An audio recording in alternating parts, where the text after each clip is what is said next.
32 graus, sensação térmica de 87. Não dá pra ser cafezinho hoje não. Pois pegue sua bebida, pegue seu drink, porque a gente vai falar hoje sobre níveis de inglês. Da última vez que vocês me viram aqui nesse formato, eu tava falando sobre a impossibilidade quase que científica de você aprender dominar o inglês em 3 meses. Se você não assistiu esse vídeo ainda, assista. No vídeo eu explico com embasamento que as pessoas que te prometem inglês num certo tempo estão tentando pegar você como trouxa, entendeu? E aí não é pra vocês gastarem dinheiro com essas pessoas, nem pra seguirem, muito pelo contrário, talvez até bloqueiem. No vídeo, na verdade, eu queria deixar claro que se alguém aparece oferecendo pra você inglês numa determinada quantidade de tempo, as chances dessa pessoa ser uma grande farsa são altas, porque não se faz isso, não é assim que se mede a eficiência de alguma coisa. No vídeo eu usei o CFR, que eu explico naquele vídeo o que é, e comentei que se vocês quisessem saber mais profundamente o que significa cada nível e quais são os 6 e tudo mais,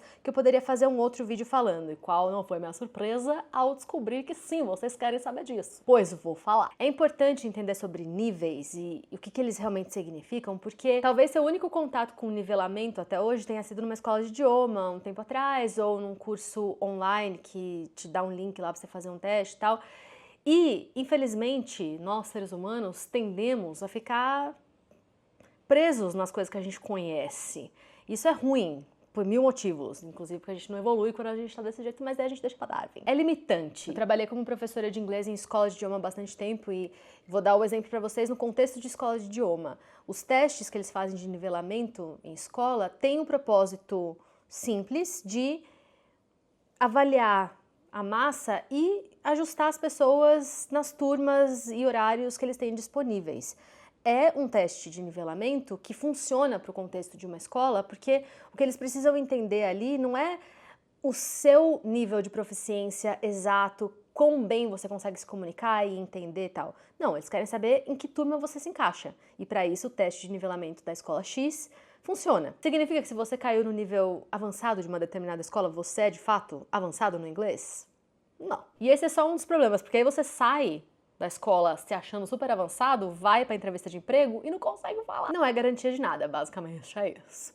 Eu acho que no quesito teste, nivelamento e tudo mais, se você quiser muito saber qual é o seu nível de proficiência de verdade, o mais próximo de conseguir avaliar isso são os testes de proficiência que eles pedem para você entrar em faculdade internacional, por exemplo, ou para nivelar mesmo para um trabalho. Mesmo assim, se você é uma pessoa que fica muito nervosa em contexto de prova, talvez você não performe tão bem e o resultado não seja compatível com o que o seu nível de fato do inglês é. Então, variáveis. Ao mesmo tempo, principalmente se você é uma pessoa que estuda por conta própria, não saber nada sobre o nível em que você está atualmente prejudica um pouco a sua evolução, porque quando você sabe o nível que você está e o que você ainda tem que fazer, você consegue direcionar seu estudo de uma forma mais eficiente. Se você não consegue fazer isso ou não tem noção, você acaba repetindo os mesmos padrões, tanto de estudo quanto de erros, e não evolui. Então, se você tiver muito a fim de aprender sobre isso e continuar sozinho, você pode fazer e existe recurso, mas talvez valha a pena contratar um profissional que consiga te avaliar de forma personalizada. Oi, @CintiaDisse aí em todas as redes sociais. Tô incomodada com esse cabelo, pessoal. Se vocês soubessem, acho que eu vou dar uma prendida nele. Vocês se incomodam? Tá muito calor. Meu cabelo cresceu, eu achei. Vocês não acharam? Retomando então, a relevância de você saber mais sobre o nível em que você está atualmente tem muito mais a ver com a sua evolução do que com um rótulo. Na prática, não importa o nível que você está, porque de acordo com a sua realidade de vida, com as coisas que você precisa fazer em inglês, as pessoas com quem você precisa se comunicar, se você estiver dando conta, B1 ou B2, doesn't matter, entendeu? Agora, saber que você está no B1 ou B2 ajuda a identificar como melhorar. Então, tem mais a ver com o estudo e como evoluir do que com o rótulo em si. Você colocar que você é C2 no seu currículo e não conseguir fazer as coisas que a gente vai falar aqui hoje que configuram o C2, não adianta de nada. Talvez você passe pela seleção inicial da vaga de emprego, mas quando você estiver ali na situação, você se sinta uma fraude. Eu tenho muitos alunos particulares que contam histórias assim, tanto próprias quanto de outras pessoas. Então, it's not the vibe. A gente precisa entender mais sobre o ponto em que a gente está na aquisição do idioma para conseguir melhorar. Como eu disse no outro vídeo, eu gosto do CEFR justamente porque eu sinto que a abordagem deles, tanto nas descrições que a gente vai ler aqui juntos, quanto até mesmo no teste, tem a ver com isso. O que você é capaz de fazer no idioma? Com base nisso, rola uma avaliação. E pensando que o propósito de você nivelar é avaliar, doesn't get much better than this. É o que dá pra fazer, né? Vamos lá então, o que eu vou fazer aqui hoje é ler com vocês a descrição do que significa cada um dos 6 níveis e explicando conforme eu leio o que significa cada coisa. Eu vou deixar o link dessa tabela que eu vou ler para vocês acompanharem também, se vocês quiserem, na descrição do vídeo, mas se vocês quiserem mais informações e uma outra de avaliação, me manda uma mensagem lá no Instagram, tá? Temos 6 níveis no CEFR, ok? São 6 níveis que se dividem em 3 categorias: Basic User, A1 e A2, Independent User, B1, B2 e Proficient User, C1, C2. A gente vai começar do começo, eu vou ler a descrição que tá na tabela, ok? Em inglês, obviamente. Primeiro nível, A1. Can understand and use familiar everyday expressions and basic phrases aimed at the satisfaction of needs of a concrete type. O que isso significa? Você consegue entender e usar expressões que sejam familiares para satisfazer um objetivo ali específico. Digamos, beber água. Tá com sede, então você sabe falar water. Você sabe falar a frase, talvez, para pedir água. Can I have some water? Você sabe entender uma pessoa falando water. Então, são coisas mais concretas de necessidade que você consegue entender e expressar. Can introduce him or herself and others. Então, consegue se apresentar e apresentar outras pessoas. Can ask and answer questions about personal details. Então, consegue perguntar e responder perguntas sobre detalhes pessoais, tipo where he, she lives, such as people he, she knows, and things he, she has. Então, você consegue falar de onde você mora, pessoas que você conhece e coisas que você tem. Can interact in a simple way, provided the other person talks slowly and clearly and is prepared to help. Então, você consegue interagir de uma forma simples, provided, desde que a outra pessoa fale mais devagar, com clareza e esteja preparada para ajudar. Então, existe esse fator do interlocutor ali interagindo com você. Essa é a definição do nível A1. Percebe que não tem uma quantidade de palavras ou coisas gramaticais específicas que você precisa saber? É sobre o que você consegue fazer.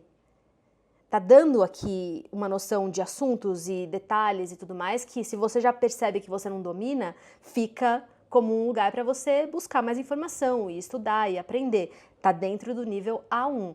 Isso é muito mais, na minha opinião, como profissional, produtivo do que você precisa aprender 200 palavras, você precisa saber 1000 palavras.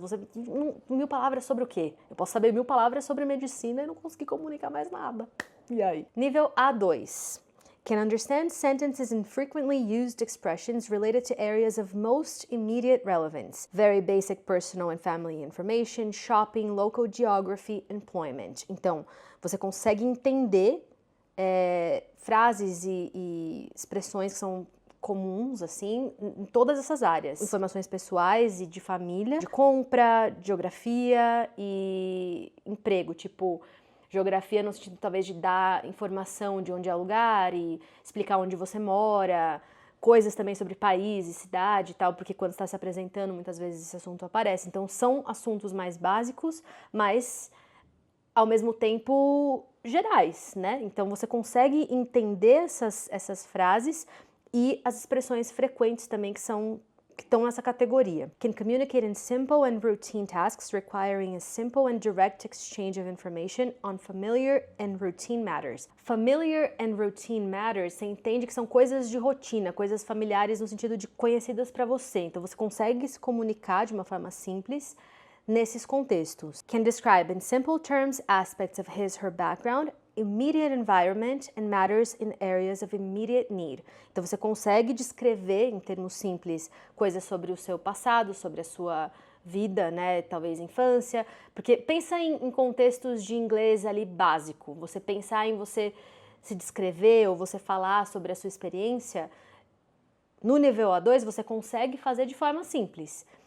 Pode ser falar sobre a sua experiência de trabalho, pode ser falar sobre a sua experiência vivendo no Brasil, infância, alguma coisa assim, ou immediate environment and matters of immediate need. Tipo, falar sobre onde você está naquele momento, ou descrever a situação de uma pessoa que está numa emergência ali. Você consegue falar sobre essas coisas de forma simples. Próximo nível, B1, dos mais comuns dentre brasileiros que já estudaram inglês em algum momento. Can understand the main points of clear standard input on familiar matters regularly encountered in work, school, leisure, etc. Você consegue entender os pontos principais que você vê, que você ouve em assuntos que você vê frequentemente. Então, trabalho, escola ou lazer.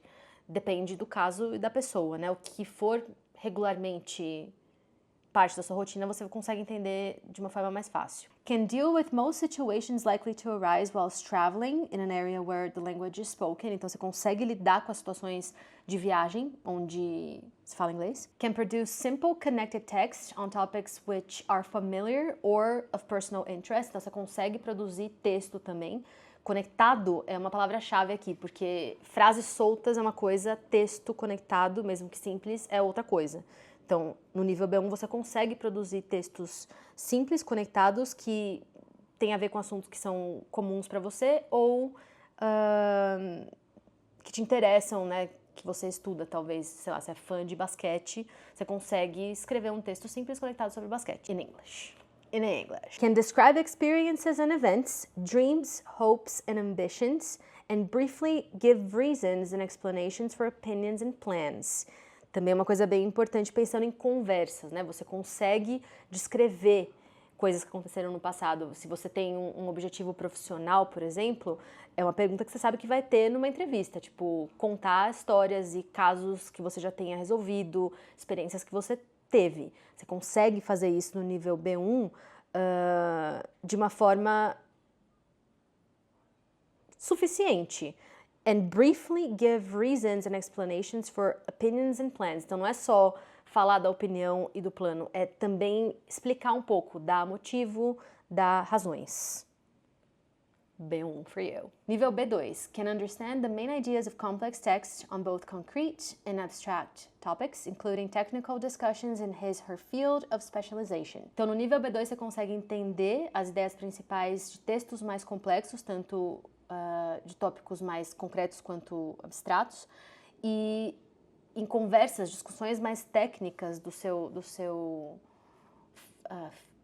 da sua área de especialização. Can interact with a degree of fluency and spontaneity that makes regular interaction with native speakers quite possible without strain for either party.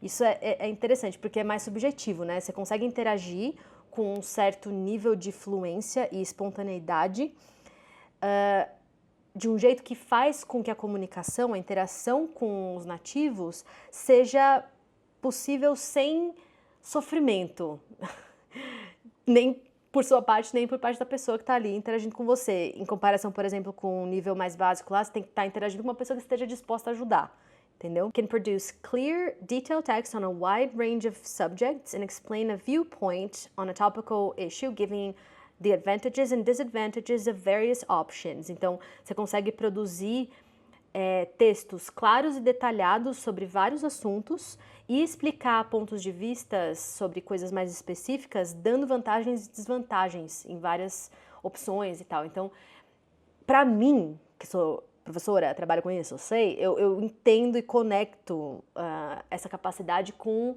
fases específicas, gramaticais, de vocabulário, de produção mesmo e tal, mas você não precisa saber disso, você precisa conseguir fazer isso. Se você não consegue fazer isso, então o que está faltando? Talvez você consiga estudar por conta própria, talvez não. E aí, @Santia disse, já falei. Então esse é o B2. Muita gente acha que tem esse nível, mas não tem.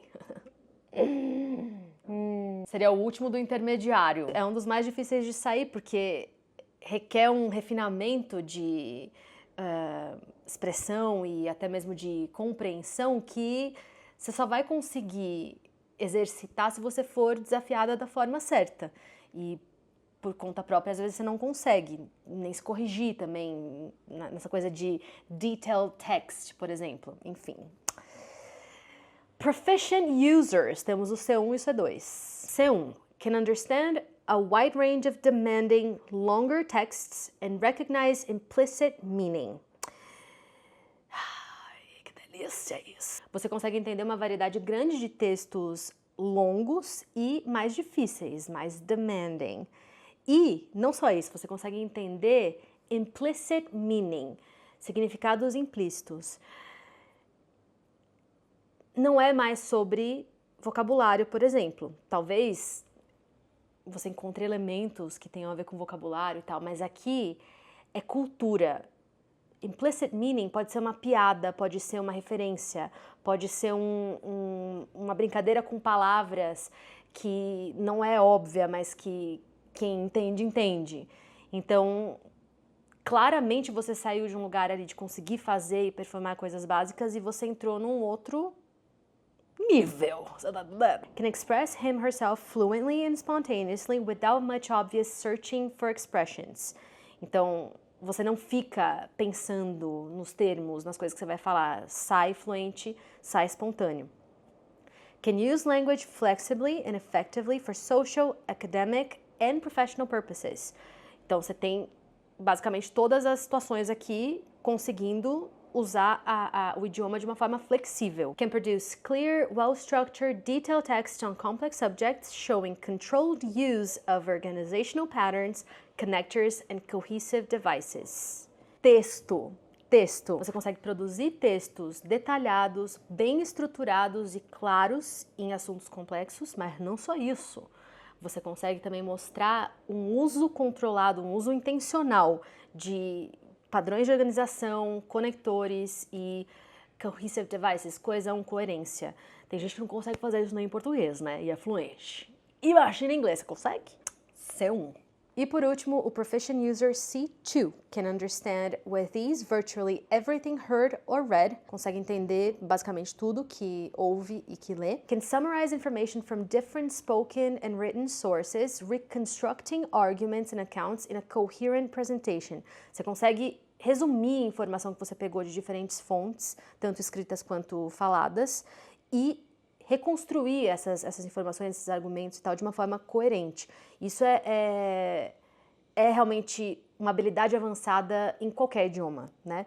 Você precisa de vários recursos para conseguir fazer isso de uma forma legal, boa, clara. Can express him or herself spontaneously, very fluently and precisely, differentiating finer shades of meaning even in more complex situations. De novo, essa coisa da nuance, né? Você consegue se expressar de uma forma espontânea, muito fluentemente, precisamente, diferenciando finer shades of meaning. Tons diferentes, tons sutis de significado, até em situações mais complexas. Bem mais abstrato e exato, porque assim, quando você está convivendo na cultura, por exemplo, ou até mesmo se comunicando com pessoas da cultura e você não consegue fazer isso, você não sente se está comunicando de verdade ou se está entendendo de verdade. Falta uma coisa. É uma coisa mais sutil que faz muita diferença e que tem a ver com cultura, o aspecto cultural do idioma. Você não está aprendendo só palavras e combinação de frases e tal. Você está aprendendo a se comunicar, você está aprendendo a ser engraçada no outro idioma, você está aprendendo a mostrar sua personalidade. São coisas mais finer shades of meaning, você tá entendendo? Couldn't have said better myself. Então, pessoal, qual que é a nossa conclusão? Primeiro, talvez que as minhas fontes são ótimas, e se você não me segue ainda, você deveria estar seguindo, não só aqui, mas em todas as redes sociais. Mas não só isso, espero que tenha ficado claro que entender sobre níveis e saber o seu próprio nível tem utilidade e é interessante, mas não é sobre colocar um rótulo ali para você usar e falar para as pessoas, e sim para você conseguir se localizar no processo e continuar melhorando. Quanto mais você entende sobre o que você é capaz de fazer e o que você não é, e como construir ferramentas para passar do nível que você está para o próximo, mais produtiva fica a sua experiência, o seu estudo, os seus investimentos em pessoas que vão te ajudar. Então, para de achar que chegar no nível avançado do curso X é o que vai te fazer sentir fluente, porque a chance é alta que não é isso. E sim, o que você é capaz de fazer dentro do seu contexto, dentro do seu objetivo, levando em consideração tudo que está em volta. Inclusive levando aspectos culturais que não são necessariamente coisas que você vai aprender tópico depois de tópico, que fazem diferença quando você está nos níveis mais avançados. Então, ter contato com fontes boas e estar atualizada, por exemplo, sobre o que está acontecendo, faz total diferença. Muito obrigada por assistirem até aqui, espero que vocês tenham gostado. Esse vídeo foi meio que uma continuação de um primeiro que eu falei sobre tempo de aprendizado e citei coisas que tem a ver com o que a gente falou hoje, então se você não assistiu esse, assista, é um conteúdo bom para você ter em mente também. Não esqueçam de entrar em contato comigo se vocês quiserem uns links adicionais de informação sobre essas coisas para além dos que eu deixei aqui na descrição. Deixem nos comentários se existe mais algum tópico em detalhe assim sobre inglês e aquisição de idioma, ensino, que vocês tenham interesse e sabem no fundo aí que só eu mesma posso contar para vocês aqui, né? Beijo, tchau Brasil!